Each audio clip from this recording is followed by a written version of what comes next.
I was confused. I was sad.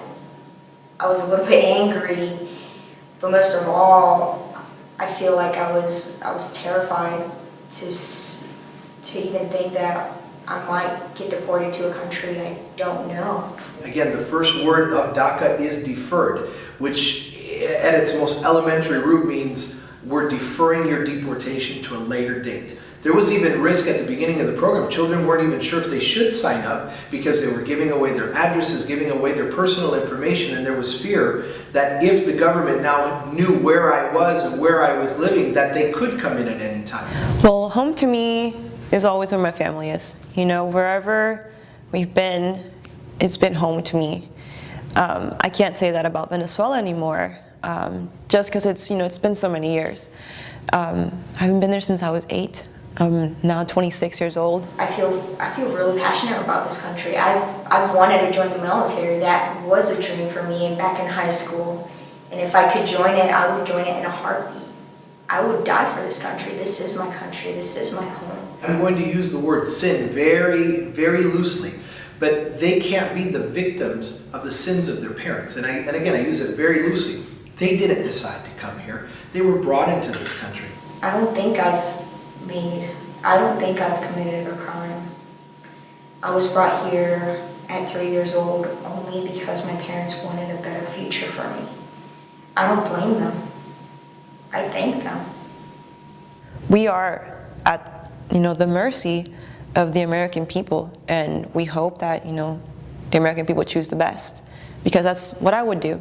I would care for a person who would not have any control over the situation, like a baby. We're kind of like babies, and in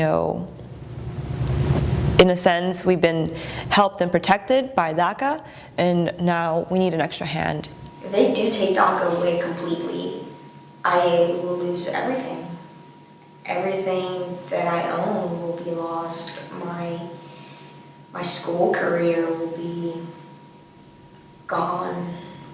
Other countries, like Canada, Europe, even those other countries who take well-educated people, we will beneficiate of the investment that America made.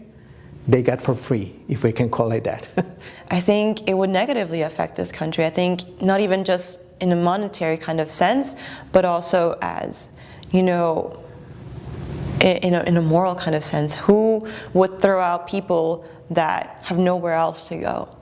I think history will look back and say that this was a very brilliant gamble by the president, because the onus has gone from POTUS back to the Congress. DACA, while I knew it wasn't going to be a permanent solution, it was a solution for the time being, and I knew that something better had to come. I'm still hopeful that, in these next few weeks, they do come up with a better plan. They do possibly give us a pathway to citizenship, or extend our visa a little bit longer. We're not saying give it to us for free. We will work for it. I believe and trust in the common sense of our government.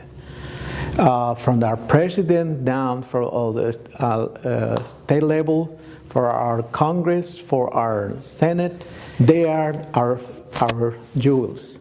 They are our treasures that we as a nation, as a community, we need to keep, and we need to give them a permanent and a bright future. My hope is that conviction, compassion, mercy prevails in the halls of Congress and in the White House.